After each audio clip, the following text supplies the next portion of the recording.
بسم اللہ الرحمن الرحیم صلی اللہ تعالی علی حبیبہ محمد وآلہ وسلم۔ حدیث قدسی ہے، میں چھپا ہوا خزانہ تھا، میں نے چاہا کہ میں پہچانا جاؤں، پس میں نے مخلوق کو محبت کے ساتھ تخلیق کیا۔ اللہ نے جب مخلوق کو تخلیق کیا تو اپنی احسن تقویم مخلوق یعنی انسان کے اندر اپنا پہلا وصف محبت منتقل کر دیا۔ اجتماعی حیثیت سے دیکھا جائے تو محبت ایسا وصف ہے جو ہر ذی روح اور غیر ذی روح میں موجود ہے، اور یہی وہ وصف ہے جس کے اوپر ساری کائنات گردش کر رہی ہے۔ محبت نہ ہو تو یہ سارا جہان ایک لمحے کے 1000ویں حصے میں کھنڈر بن جائے۔ امام سلسلہ عظیمیہ سید محمد عظیم برخیہ المعروف قلندر بابا اولیاء رحمۃ اللہ علیہ فرماتے ہیں، محبت سے بڑھ کر کوئی چیز نہیں ہے، اس کی بدولت انسان کو سب کچھ ملتا ہے۔ انسانی زندگی کا اگر بغور جائزہ لیا جائے تو پتہ چلتا ہے کہ انسان کی زندگی 4 ادوار سے گزرتی ہے، اور چاروں ادوار میں جس بنیاد پر بندہ اپنی ضرورتوں اور پسند کے مطابق تصویر بناتا ہے تو وہ محبت ہے۔ بچپن میں ماں باپ اپنے بہن بھائیوں سے اپنے محبت کے تقاضے کی تکمیل کرتا ہے، اور پھر لڑکپن میں اپنے دوستوں کو محبت کے تقاضوں کی تکمیل کا ذریعہ بنا لیتا ہے، اور جب محبت کا تقاضا اپنے شباب کو پہنچتا ہے تو یہ جوانی کا دور کہلاتا ہے۔ اس دور میں اپنے ہم جنس کے ساتھ محبت کے تقاضوں کو پورا کرتا ہے، اور پھر آخر میں بچپن، لڑکپن اور جوانی کے تینوں ادوار مل کر بڑھاپے کے دور میں داخل ہو جاتے ہیں۔ بڑھاپا ان تینوں ادوار کا تصویر خانہ ہے، جس میں آنکھ تینوں ادوار کو دیکھ کر ان کی یادوں کو دہرا کر خوش ہوتی ہے۔ تب اسے اس حقیقت کا پتہ چلتا ہے کہ ہر تصویر ایک ہی پردے یا بنیاد پر رکھی گئی تھی، بس وہ پوری طرح اس بنیاد کی طرف متوجہ ہوتا ہے۔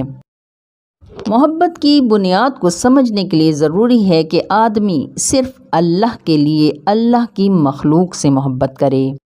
محبت صرف عمل نہیں بلکہ طرز زندگی ہے، بلا تفریق مذہب و ملت، نوع انسانی اور اللہ کی دوسری مخلوقات کی خدمت کو زندگی کا شعار بنا لے۔ اس طرح سے خدمت کرنے والے بندے کو اللہ اپنی گود میں بٹھا لیتا ہے۔ یہ نسخہ کیمیا ہے، بس تجربہ شرط ہے۔ صوفی بزرگ حضرت واصف علی واصف رحمۃ اللہ علیہ فرماتے ہیں کہ محبت ایسی کائناتی زبان ہے جس کو ہر ذی روح جانتا اور سمجھتا ہے۔ کوئی فرد ایسا نہیں ہے جسے کبھی محبت نہ ہوئی ہو۔ محبت طرز عمل ہے، اور عمل یہ ہے کہ محبت کا راستہ اپنایا جائے، محبت کا لبادہ اڑا جائے، اور لوگوں میں محبتیں تقسیم کی جائیں۔ صوفی بزرگ سائیں فضل شاہ المعروف نور والے بابا جی صاحب فرماتے ہیں کہ جب کہیں جاؤ تو لوگوں کو اپنا علم عطا کرنے نہ بیٹھ جانا بلکہ محبت دینا۔ محبتیں اڈیلنا بھی صدقہ جاریہ ہے۔ اگرچہ موجودہ سائنسی دور انفارمیشن کا ہے اور علم حاصل کرنے سے انفارمیشن میں اضافہ ہوتا ہے، لیکن محبت کا راستہ ہمیں بہت اوپر لے جاتا ہے۔ محبت کا راستہ اپنانے کے لیے ضروری ہے کہ ہم اللہ کی مخلوق کے ساتھ محبت والا سلوک کریں۔ حضور پاک صلی اللہ علیہ وآلہ وسلم کا فرمان ہے، مسکراہٹ بھی صدقہ جاریہ ہے۔ تمہارا اپنے بھائی کے منہ پر مسکرانا بھی صدقہ ہے۔ اس کا مطلب یہ ہوا کہ مسکراہٹ والی محبت کا برتاؤ دنیا میں سب سے بڑی عملی قوت ہے۔ مولا علی کرم اللہ وجہ الکریم سے کسی نے پوچھا، محبت کی پہچان کیا ہے؟ تو مولا نے فرمایا، جو شخص تمہیں خوشی میں یاد آئے جان لو تم اس سے محبت کرتے ہو، اور جو شخص تمہیں دکھ میں یاد آئے تو جان لو وہ تم سے محبت کرتا ہے۔ دراصل مخلوق کے ہر تقاضے کی بنیاد محبت ہے، اور محبت کا مرکز ایک ذات واحد ہے جسے اللہ کہتے ہیں۔ اس دنیا میں جس بندے کو جس سے محبت ہوتی ہے وہ اس کا ذکر بہت زیادہ کرتا ہے۔ حدیث رسول صلی اللہ علیہ وآلہ وسلم ہے، آدمی اس کے ساتھ ہے جس کے ساتھ اس کی محبت زیادہ ہے۔ ایک اور جگہ فرمایا، وہ جس گروہ سے محبت رکھے گا وہ انہی میں سے ہوگا۔ سربراہ سلسلہ عظیمیہ الشیخ خواجہ شمس الدین عظیمی صاحب فرماتے ہیں کہ محبت ایسی کیفیت کا نام ہے جو ظاہری آنکھ سے نظر نہیں آتی، لیکن انسان کا عمل اس بات پر شہادت فراہم کرتا ہے کہ اس کے اندر محبت کا سمندر موجزن ہے کہ نہیں۔ اللہ کے فرمان کے مطابق اللہ کے لیے جو شخص محبت کرتا ہے تو اس کے اندر موجود لہروں میں وہ تمام اوصاف موجود اور متحرک ہو جاتے ہیں جو اوصاف خالق کائنات میں موجود ہیں۔ خالق کائنات اپنی مخلوق سے بے پناہ محبت کرتا ہے اور محبت کا سراپا اخلاص ہے۔ محبت پرسکون زندگی اور اطمینان قلب کا ذریعہ ہے۔ جس انسان کے اندر محبت کی لطیف لہریں دور کرتی ہیں وہ مصائب و مشکلات سے اور پیچیدہ بیماریوں سے دور رہتا ہے۔ اس کے چہرے پر ایک خاص کشش پیدا ہو جاتی ہے۔ لیکن اس کے برعکس جب ان لہروں میں محبت کے بجائے نفرت شامل کر دی جائے تو انسان قسم قسم کی بیماریوں میں مبتلا ہو جاتا ہے۔ ان بیماریوں کی تفصیل بیان کی جائے تو وہ بہت زیادہ ہے۔ نفرت سے پیدا ہونے والی سب سے بڑی بدبختی یہ ہے کہ انسان اپنے خالق سے دور ہو جاتا ہے۔ محمد عبید اللہ درانی بابا جی صاحب فرماتے ہیں کہ ایمان محبت کا نام ہے۔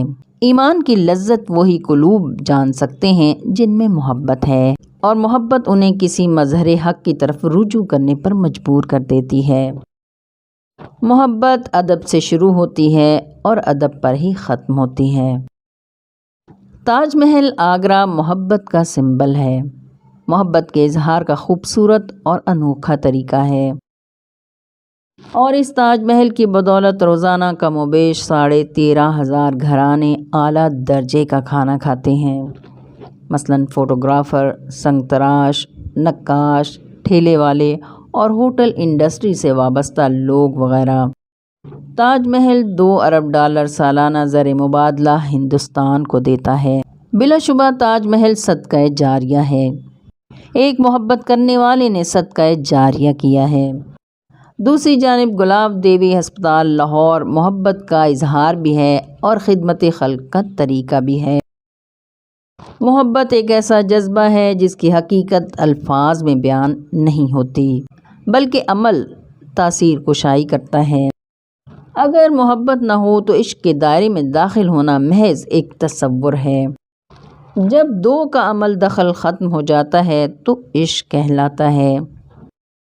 جس آدمی کا دل عشق میں زندہ ہو جاتا ہے تو اللہ تعالیٰ عالمین میں اس کا نام لکھ لیتے ہیں۔